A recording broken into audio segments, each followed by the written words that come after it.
Class science third chapter పట్టు ఉన్ని. పట్టుపురుగు గుడ్లను సర్వసాధారణంగా విత్తనాలు అని పిలుస్తాం. పట్టుపురుగు సీతకుక్క చిలుక మాదిరిగానే ఉంటుంది. ఈ పురుగులను వల మాదిరిగా ఉండే పెట్టెలో పెట్టి ప్రత్యేకమైన గదుల్లో ఉంచుతారు. వాటిని మేము చిలుకలు అంటాం.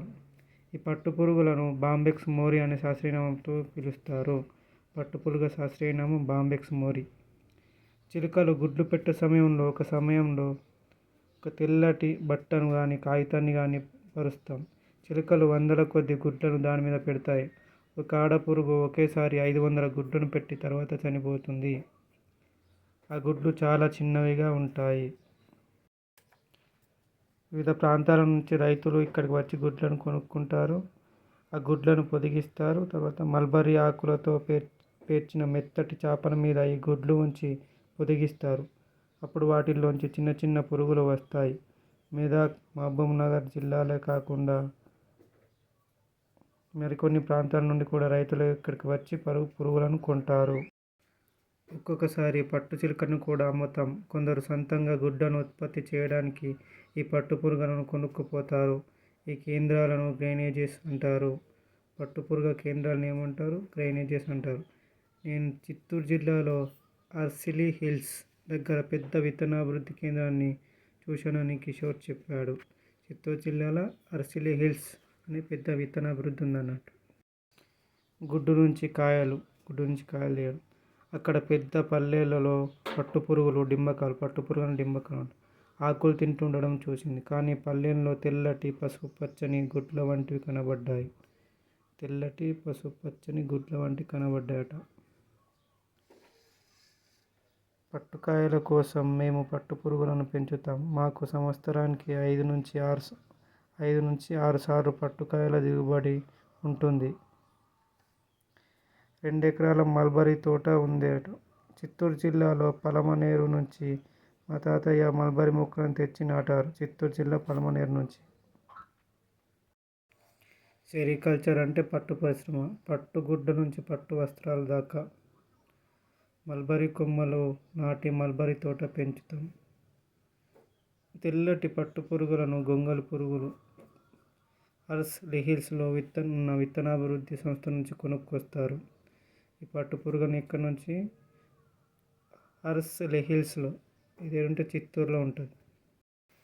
మల్బరీ ఆకులను చిన్న చిన్న ముక్కలుగా కత్తిరించి పట్టు పురుగులకు ఆహారంగా పెడుతుంది. ఈ పురుగులు రాత్రి పగలు తేడా లేకుండా ఆకులను తింటూనే ఉంటాయి. అవి పెరగడానికి మంచి పరిశుభ్రమైన వాతావరణం, తగినంత వెలుతురు అవసరం. అవి పెద్దవైన తర్వాత వెదురుతో చేసిన పల్లెలలోకి బదిలీ చేస్తారు. ఈ వెదురు పల్లెలను చంద్రికలు అంటారు.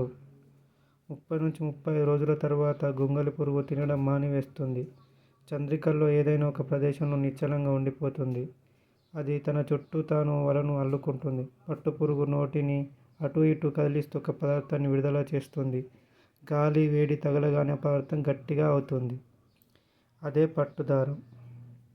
గొంగళి పురుగు ఈ దారంతో తనకు తాను కప్పుకుంటూ వల మాదిరిగా అల్లుకుంటుంది. చివరకు పురుగు మొత్తం మూసుకుపోయి అలా గూడు అల్లుకుంటుంది. ఇది చూడ్డానికి ఒక మూసిన సంచి మాదిరిగా కనబడుతుంది. దీన్నే పట్టుకాయ కాకున్ అంటారు. పట్టుపురుగు డింబకం కాకున్లో అనేక రకాల మార్పులు చెంది పురుగుగా మారుతుందని వాళ్ళ నాన్న చెప్పిందంట. 2-3 వారాల తర్వాత పట్టు చిలుకలు కాకున్ నుండి బయటకు వచ్చి ఎగిరిపోతాయి. కాబట్టి మనం చాలా జాగ్రత్తగా ఉండాలి. కాకున్ ఏర్పడిన 2-3 రోజులకే వాటిని పల్లె నుంచి తొలగించాలి. 2-3 వారాల తర్వాత పట్టు చిలుకలు దాని నుంచి బయటకు వస్తాయి. అయితే అవి బయటకు రాకుండా ముందే 2-3 రోజులకే వాటిని పల్లె నుంచి తొలగించాలన్నట్టు. డింబకాలను చంపడాన్ని స్టిప్పింగ్ అంటారు. డింబకాలను 10-15 నిమిషాల పాటు వేడి నీటిలో ఉడికిస్తారు. కాకున్ను ఉడికించడం వల్ల డింబకాన్ని చంపవచ్చు. లేకపోతే అది పట్టు చిలుకలుగా మారి కాకున్ను పగలగొట్టుకొని బయటకు వస్తుంది. దానివల్ల కాకున్లో పట్టుదారం తెగిపోతుంది. అటువంటి కాకున్ నుంచి బట్టలు నేయడానికి సరిపోయే నాణ్యమైన పట్టుదారాన్ని పొందలేం. స్టిప్పింగ్ చేసినట్లయితే కాకున్లను ఎక్కువగా కాలం పాటు నిల్వ చేయడానికి వీలు కలుగుతుంది. రీలింగ్ కేంద్రాలలో ఈ పద్ధతిని అవలంబిస్తారు. స్టిప్పింగ్ అంటే ఏంటిది? డింబకాలు చంపడం. స్టిప్పింగ్ డింబకాలను ఉడికించడం. ఈ కాకులను సీల్ చేసి బస్తాలలో ఉంచి మార్కెట్లో అమ్ముతారు. స్ట్రిప్పింగ్ చేయని కాకులను వారంలోపే అమ్మాలి. హిందూపురం, మదనపల్లి, ధర్మవరం, కదిరి, పలమనేరు, రాయచోటి, హైదరాబాద్ మార్కెట్లలో కాకులను అమ్ముతారన్నట్టు. మీకు తెలుసా, మల్బరీతో పాటు టస్సర్ పట్టు, దేశాలి పట్టును కూడా మన రాష్ట్రంలో ఉత్పత్తి చేస్తారు. కొన్ని రకాల పట్టు పురుగులు టర్మలేనియా ఓక్ చెట్లపైన పెరుగుతాయి. వాటి గుడ్ల నుంచి టస్సర్ పట్టును ఉత్పత్తి చేస్తారు. ఎక్కువగా గిరిజనులు ఇటువంటి పట్టును ఉత్పత్తి చేస్తుంటారు. ఇటువంటి పట్టు మొక్కలను కరీంనగర్, ఆదిలాబాద్, వరంగల్, ఖమ్మం ప్రాంతాలలో పెంచుతారు. కోడ్ అన్నట్టు KKAW కరీంనగర్, ఖమ్మం, ఆదిలాబాద్, వరంగల్. రీలింగ్ విధానం. కాకు నుంచి దారం తీయడం. ఒకవైపు పెద్ద పెద్ద కుండలలో ఏవో ఉడికిస్తూ కలియపెడుతుంటే మరొక చోట సన్నని దారాన్ని బయటకు లాగుతూ కండెలు చుట్టడాన్ని నీలిమ గమనించింది. ప్రదర్శన. ఒక మూల నిలబడ్డ వ్యక్తి కాకు నుండి దారాన్ని ఉత్పత్తి చేసే విధానాన్ని నీలిమకు వివరిస్తున్నాడు. కాకులను పట్టుదారాల కోసం వేడి చేస్తారు. పట్టుపురుగు కాకును దారాలతో ఏర్పరచుకుంటుంది. ఈ దారాలలో 2 రకాల ప్రోటీన్లు ఉంటాయి. అవేంటి? సిరిసిన్, ఫైబ్రోయిన్ ఉంటాయి.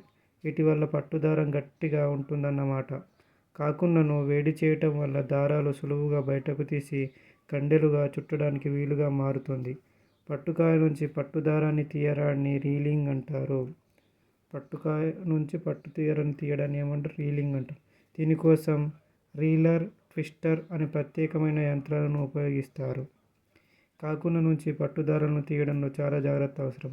రీలింగ్ ద్వారా తీసిన దారాలలో 3 నుంచి 8 దారాలను కలిపి చుట్టి పట్టు నూలు తయారు చేస్తారు. దీన్ని శుభ్రం చేసి విరంజనం చేసి తర్వాత కావలసిన రంగుల్లో ముంచుతారు. రంగుల్లో ముంచిన తర్వాత ఇలా తయారైన పట్టు నూలుతో మగ్గాల మీద రకరకాల అందమైన డిజైన్లలో వస్త్రాలను నేస్తారు. నందికొట్కూర్, హైదరాబాద్, కరీంనగర్లలో కూడా రీలింగ్ కేంద్రాలు ఉన్నాయి. నందికొట్కూర్, హైదరాబాద్, కరీంనగర్లో. పోచంపల్లి పట్టు గురించి. పోచంపల్లి మా ఊరు తెలంగాణ పట్టు పట్టణం అని పిలుస్తారు. పట్టుదారాలను ఉపయోగించి మగ్గాల మీద పట్టు వస్త్రాలు నేస్తాం. నేత నేయడం మాకు సాంప్రదాయంగా వస్తున్న వృత్తి. రీలింగ్ కేంద్రాల నుండి పట్టు దారాలను కొని దానితో అందమైన వస్త్రాలను నేస్తాం. తెలంగాణలో పోచంపల్లి పట్టు చాలా ప్రసిద్ధి చెందినది. పోచంపల్లి పట్టును టై అండ్ డై లేక జమదాని పట్టు అని కూడా అంటారు. పోచంపల్లి పట్టుకు GI ట్యాగ్ వచ్చింది. భౌగోళిక గుర్తింపు అంటారు GI ట్యాగ్. ధర్మవరం చీరలు వెడల్పు అంచుతో మధ్య మధ్యలో బూటాలతో లేదా చుక్కలతో ఎంతో అందంగా ఉంటాయి. బనారస్, కాంచీపురం, ధర్మవరం, నారాయణపేట, కొత్తకోట, పోచంపల్లి ఇలా రకరకాల పట్టు వస్త్రాలు ఉంటాయి. ఇవి తయారయ్యే స్థలాన్ని బట్టి వాటికి పేరు వచ్చింది. టస్సర్ పట్టు, ముంగా పట్టు, కోసా పట్టు, ఈరి పట్టు ఇలా రకరకాల పేర్లు విని ఉంటారు. ఏమేం పట్టు? టస్సర్ పట్టు, ముంగా పట్టు, కోసా పట్టు, ఈరి పట్టు. పట్టు నూలుకు కొన్ని రకాల రసాయనాలను కలిపి గట్టిగా ఉండే పదార్థాలను తయారు చేస్తారు. పట్టుతో షాటిన్, క్రేప్ వంటి ఇతర రకాల వస్త్రాలను కూడా తయారు చేస్తారు. పట్టుతోని షాటిన్, క్రేప్ పట్టు వస్త్రాలు నేయడానికి మేము నేత మగ్గాలతో పాటు మర మగ్గాలు కూడా ఉపయోగిస్తాం. పురుగు జీవిత చరిత్ర. ఫస్ట్ గుడ్డు, తర్వాత లార్వా అంటే డింబకం, తర్వాత ప్యూపా, తర్వాత ప్రౌఢజీవి ఇమగు. ఒక కాకు నుంచి 1000 నుంచి 3000 అడుగుల పొడవైన దారం లభిస్తుంది. ఒక 500 గ్రాముల పట్టు తయారు చేయడానికి 2000 నుంచి 3000 వరకు కాకులు అవసరమవుతాయి. ఇది దాదాపు 50 లక్షల అడుగులు లేక 1000 మైళ్ళ కంటే ఎక్కువ పొడవు ఉంటుందన్నమాట. ఇది 5 మిలియన్లు ఇచ్చిండు. ఇక్కడ 0 పక్కకు కామ పెట్టుకుంటే 50 లక్షలు అవుతాయి. అంతేకాదు పట్టు పరిశ్రమలో పనిచేసే వాళ్ళు చర్మ మరియు శ్వాస సంబంధ వ్యాధులతో బాధపడతారు. పట్టు అయిపోయింది. నెక్స్ట్ ఉన్ని గురించి. స్వెటర్లు, మఫ్లర్లు, టోపీలు, పొడవైన కోట్లు, టేబుల్ కవర్లు మొదలైనవి ఉన్నితోనే తయారు చేస్తాయి. గొర్రె, మేక, జడల బర్రె, లామా, ఒంటె, ఆల్పకా మొదలైన జంతువుల నుంచి కూడా ఉన్ని తయారు చేస్తారంట. అన్ని జంతువుల వెంట్రుకలతో ఉన్ని తయారు చేస్తారని తాతయ్య చెప్పారు. జంతువుల వెంట్రుకలను ఉన్ని లేదా ఫ్లీస్ లేదా ఫర్ అని కూడా అంటుంటారు. ఉన్ని, ఫ్లీస్, ఫర్ అన్న ఒకటే అన్నట్టు. ఉన్ని వెంట్రుకలకు ప్రోటీన్, కెరాటిన్ కలిగి ఉంటాయి. ఉన్ని వెంట్రుకలు ప్రోటీన్, కెరాటిన్ కలిగి ఉంటాయి. మెరినో జాతి గొర్రె నుంచి నాణ్యమైన ఉన్ని లభిస్తుంది. అందుకోసం వాటిని ప్రత్యేకంగా పెంచుతున్నారు. వాటిని ఉన్ని 3 నుంచి 5 అంగుళాల పొడవుగా, సన్నగా, మృదువుగా ఉంటుంది. 3 నుంచి 5 అంగుళాల పొడవు ఉంటుంది. ఇది చాలా విలువైనది. ఒక మెరీనో గొర్రె సంవత్సరానికి 5 నుండి 18 కిలోల ఉన్నిని ఉత్పత్తి చేస్తుంది. మెరీనో గొర్రె జాతి చాలా ఇంపార్టెంట్. రాజస్థాన్లో నివసించే ఒంటె వెంట్రుకలు, కాశ్మీర్లో నివసించే అంగోరా వెంట్రుకలు ఒకే విధంగా ఉండవు. ఒంటె వెంట్రుకలు గరుకుగా, ముతకగా ఉంటాయి. కొన్ని జంతువుల్లో గరుకు వెంట్రుకల కింద మెత్తగా ఉండే ఉన్ని ఉంటుంది. అంగోరా గొర్రె మరియు మెరీనో గొర్రెల ఉన్ని చాలా మెత్తగా ఉంటుంది. మెత్తని ఉన్నినిచ్చే గొర్రెలు, మేకలు ఎక్కడ ఉంటాయంటే జమ్మూ కాశ్మీర్, హిమాచల్ ప్రదేశ్, ఉత్తరాంచల్, అరుణాచల్ ప్రదేశ్, సిక్కిం, హర్యానా, పంజాబ్, రాజస్థాన్, గుజరాత్ రాష్ట్రాల్లో ఉంటాయి. అంటే నార్త్ సైడు, పడమర సైడు, తూర్పు సైడు. జమ్మూ కాశ్మీర్, హిమాచల్ ప్రదేశ్, ఉత్తరాంచల్ ఇవి నార్త్. అరుణాచల్ ప్రదేశ్, సిక్కిం ఇవన్నీ ఈస్ట్. హర్యానా, పంజాబ్, రాజస్థాన్, గుజరాత్. గొర్రెల ఉన్నిని కత్తెరలతో కత్తిరిస్తారు. వసంత ఋతువులో మాత్రమే గొర్రెల ఉన్నిని రేజర్లతో తొలగిస్తారు. ఈ పద్ధతిని కత్తిరించడాన్ని షీరింగ్ అంటారు. షీరింగ్ చేసేటప్పుడు గొర్రెల చర్మానికి దెబ్బ తగలకుండా గ్రీజును పూస్తారు. వసంత ఋతువులో మాత్రమే ఎందుకు షీరింగ్ చేస్తారంటే చలికాలం స్టార్ట్ అవుతుంది, స్వెటర్లు కావాలి కాబట్టి. షీరింగ్ చేసిన వెంట్రుకలను తొట్టెలో ముంచి తెడ్లతో కలుపుతారు. సాధారణంగా షీరింగ్ చేసిన వెంట్రుకలను పారే నీళ్ళలో ముంచి కడుగుతుంటారు. గ్రీజు, దుమ్ము, ధూళి తొలగించడానికి రకరకాల రసాయనాలను ఈ తొట్టెలో ఉండే నీటిలో కలుపుతారు. ఇలా చేయడాన్ని కడగడాన్ని స్కోరింగ్ అంటారు. కడగడాన్ని ఏమంటారు? స్కోరింగ్. కాస్కో. నీటితో కడిగిన తర్వాత చల్లటి గాలిని పంపుతారు. దానివల్ల వెంట్రుకలు మెత్తగా అవుతాయి. తర్వాత ఏం చేస్తారంటే గరుకుగా ఉన్నవి, మెత్తగా ఉన్నవి, తెగిపోయినవి, పొడవుగా ఉన్న ఉన్ని వెంట్రుకలను వేరు చేసి కట్టలు కడుతున్నారు. దీంతోపాటు ఉన్ని వెంట్రుకలలో చిక్కుకుపోయిన ఆకులు, పుల్లలు తొలగిస్తారు. ఈ పద్ధతిని వేరు చేయడం లేదా వూల్ క్లాసింగ్ అంటారు. వేరు చేయడాన్ని సర్టింగ్ అంటారు. సర్టింగ్, వూల్ క్లాసింగ్ అంటారు. ఫ్లీస్ అనే మెత్తటి ఉన్నిని వేరు చేస్తారు. తర్వాత అందులో రకరకాల విరంజన పదార్థాల రంగులు ఉన్నాయి. ఉన్ని దారాలను ముందుగా విరంజనం చేసి తర్వాత రకరకాల రంగుల్లో ముంచుతారు. విరంజనం అంటే బ్లీచింగ్. తర్వాత రంగుల అంటే డైయింగ్. రంగులు ముంచడం అంటే డైయింగ్ అంటారు. తర్వాత దువ్వెనతో దువ్వుతారు. దువ్వడాన్ని కార్డింగ్ అంటారు. రంగులు కలిసి ఉన్న దారాలు ఉన్ని వడకడానికి సిద్ధంగా ఉన్నాయన్నమాట. అదిగో ఇక్కడ దువ్వె యంత్రం ఉంది చూడు. దువ్వెన దంతాల ద్వారా ఉన్నిని బాగా సాగదీసి దువ్వుతారు. ఇది దువ్వెన యంత్రం. ఇక్కడ ఒక యంత్రం ఉన్నిని గట్టి దృఢమైన తాళ్లుగా మార్చి పొడవైన దారాలుగా మెలికలు తిప్పుతుంది చూడు. దీన్ని స్పిన్నింగ్ అంటారు. తర్వాత ఉన్ని దారాన్ని కండెలకు చుడతారన్నట్టు. ఇలా తయారైన ఉన్ని నూలుతో వస్త్రాలను నేస్తారు.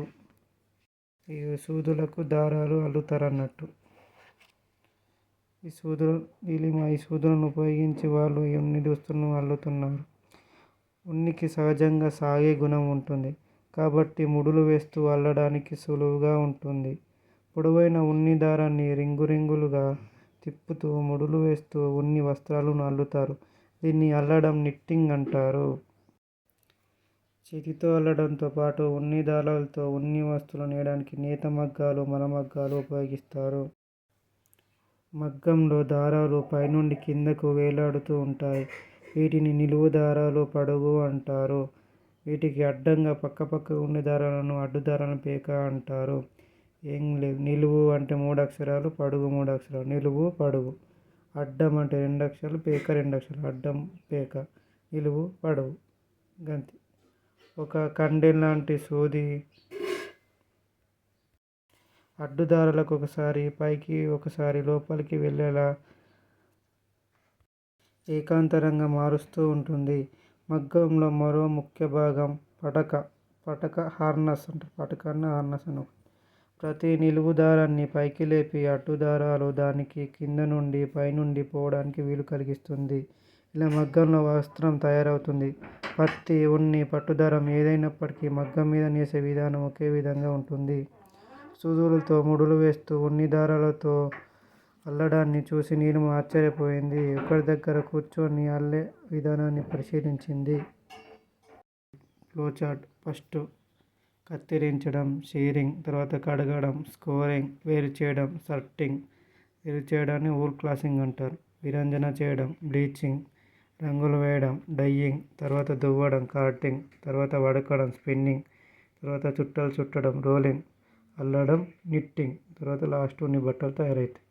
ఇక్కడ కిందిది మీది, మీది కింది ఎందుకు రాసినామంటే నీలిమ ఈ ఫ్లోచార్ట్ తయారు చేస్తే ఇక్కడ తాతయ్య పై వరుసల క్రమంలో ఏమైనా తేడా ఉన్నదేమో గుర్తించి నీలిమను సరి చేయమన్నారు. నీలిమ సరి చేసింది. మనకి ఇక్కడ సరి చేయకుండానే ఫ్లోచార్ట్ ఇచ్చారు, మనం ఇక్కడ సరి చేసినాం. ఇక దాన్ని మనం గుర్తుపెట్టుకోవడమే. ఉన్ని తయారు చేయడం ఇలా గుర్తుపెట్టుకున్నాం. కత్తిరించడం, షీరింగ్. కాశీ, కాస్కో, వేస, విబ్లి, రండై, దూకా, వాస్పి, చూరో అని. అంటే విరంజనం అంటే బ్లీచింగ్, వేరు చేయడం అంటే సట్టింగ్, కడగడం అంటే స్కోరింగ్, రంగులు వేయడం అంటే డైయింగ్. ఇట్లా గుర్తుండేందుకు షార్ట్ కట్ అన్నట్టు. ఇది వరుస క్రమం అంటే కకవే విరందు వాచువా. కకవే విరందు వాచువా. ఇక్కడిది అంటే సిస్కో సాబ్డిడై కాస్పిరోని. సిస్కో సాబ్డిడై కాస్పిరోని. వీటిని 2-3 సార్లు చదివితే వస్తుంది, ఒక్కసారికి రాదు. కాశీ, కస్కో, వేస, విబ్లి, రండై, దూకా, వాస్పి, చూరో అని. పట్టు, ఉన్ని కూడా పత్తి వంటి సహజ దారాలే. అంటే పట్టు, ఉన్ని, పత్తి ఈ 3 సహజ దారాలు. పట్టుకు పత్తికి తేడా. పట్టు ఇది ప్రధానంగా ఒక ప్రోటీన్. పత్తి ఇది ప్రధానంగా సెల్యులోజ్ అనే కార్బోహైడ్రేటు. మీకు తెలుసా? ఉన్ని అధమ ఉష్ణవాహకం. ఉన్ని దారాలలో గాలి నిల్వ ఉంటుంది. మన శరీరం లోపలి వేడిని బయటకు పోనీయకుండా కాపాడుతుంది. అందువల్ల మనకు వెచ్చగా అనిపిస్తుంది. చలి నుండి రక్షణ పొందుతాం. ఎడారి ప్రాంతాల్లో ఉండే ప్రజలు కూడా ఉన్ని బట్టలు వాడతారు. ఉన్ని దుస్తులు మంటలను ఆర్పడానికి కూడా ఉపయోగపడతాయి. అగ్ని ప్రమాదానికి గురైన వ్యక్తికి దుప్పటితో చుట్టి ఎందుకు దొర్లిస్తారు? మంటిని ఆర్పడానికి ఉపయోగపడతాయి కాబట్టి. మనం ఏం నేర్చుకున్నాం? జంతువుల నుండి లభించే దారాలు సహజమైన దారాలు. జంతువులలో ప్రోటీన్లు ఉంటాయి, మొక్కల్లో పిండి పదార్థాలు ఉంటాయి. జంతువుల దారాలలో ఏముంటాయంటే ప్రోటీన్లు, మొక్కల దారాలలో ఏముంటాయి పిండి పదార్థాలు ఉంటాయి అన్నమాట. పట్టు కోసం పట్టుపురుగును పెంచడాన్ని పట్టు సంవర్ధనం, సెరికల్చర్ అంటారు.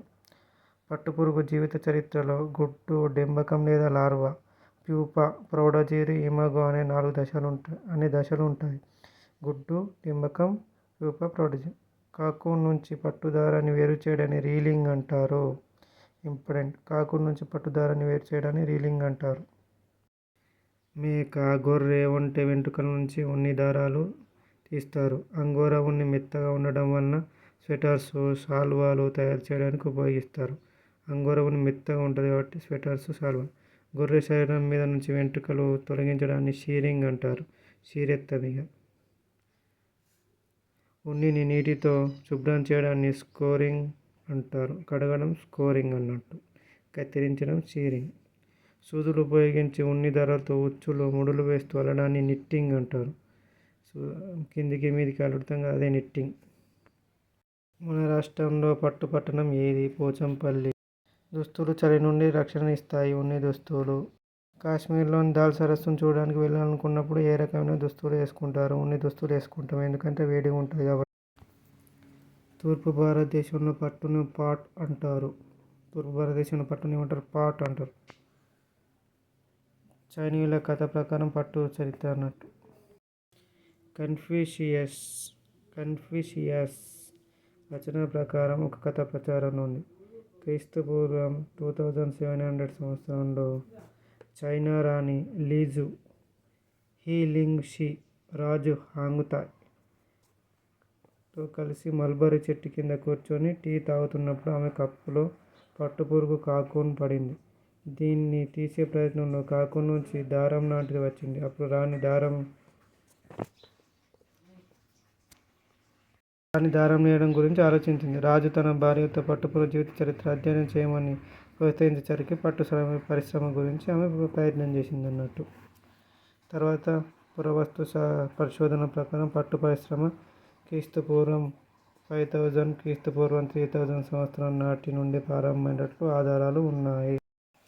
జియో దేశంలో ఆంగ్ షాహు సంస్కృతి దృశ్యాలలో బాంబెక్స్ మోరీ పురుగుల పెంపకం పట్టు పరిశ్రమల గురించి ప్రస్తావన ఉన్నాయి.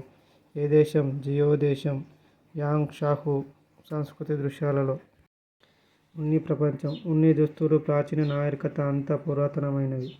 పురావస్తు ఆధారాల ప్రకారం ఉన్ని కలిగిన గొర్రెలను క్రీస్తుపూర్వం 6000 సంవత్సరాల నుండి ఇరాక్ దేశస్థులు పెంచడం ప్రారంభించినట్లు తెలుస్తుంది. GK bit. క్రీస్తుపూర్వం 6000 సంవత్సరాల నుంచే మన గొర్రెలను వేస్తున్నట్టు ఇరాకులు. ఉన్నితో తయారు చేసిన ఆభరణాలు క్రీస్తుపూర్వం 3000 నుంచి 2000 సంవత్సరాల క్రితం నాడే ఉపయోగించేవారట. 15వ శతాబ్దంలో బ్రిటిష్ వాళ్ళు ఉన్నిని దొంగచాటుగా అమ్మడం నిషేధించారు. వాటికి సంబంధించిన చట్టాలను రూపొందించారు. ఇందులో భాగంగా ఎవరైనా ఉన్నిని దొంగిలిస్తే చేతులు నరికేసేవారు. పారిశ్రామిక విప్లవం అధిక మొత్తంలో ఉన్ని ఉత్పత్తి చేయడానికి నాంది పలికింది. ఉన్ని ఉత్పత్తిలో ఆస్ట్రేలియా, చైనా దేశస్థులు అగ్రగణ్యులు. Australia, China. నూలు నేయడం, ఊలు అల్లడం. మొక్కల నుంచి, జంతువుల నుంచి దారాలను తీసి వస్త్రాలు నేయడం క్రీస్తుపూర్వం 7000 సంవత్సరాల క్రితమే ఉన్నట్లుగా మనకు చారిత్రక ఆధారాలు ఉన్నాయి. మధ్యప్రాచ్య దేశాల్లో నేత నేయడంలో ఉపయోగించిన కండెలను ఈ చిత్రంలో చూడవచ్చు. ఇదే చిత్రం. ఊలు దారాలను కండెలకు చుట్టి నేత నేయడం ఆసియా మైనర్ దేశాల్లో కూడా ఇదే కాలంలో ఉన్నట్టు తెలుస్తుంది. క్రీస్తుపూర్వం 5000 సంవత్సరాల నాటికే నేత మగ్గాలను ఉపయోగించినందుకు చారిత్రక ఆధారాలు ఉన్నాయి. ఈ శిల్పంలో నేత పరికరాన్ని ఉపయోగిస్తున్న మహిళను చూడవచ్చు. ఇది క్రీస్తుపూర్వం 8వ శతాబ్దానికి చెందిన శిల్పం. దీనితో 7th క్లాస్ 3rd చాప్టర్ పట్టు ఉన్ని అయిపోయింది. బుక్లోని ప్రతి అంశం వివరించడం జరిగింది.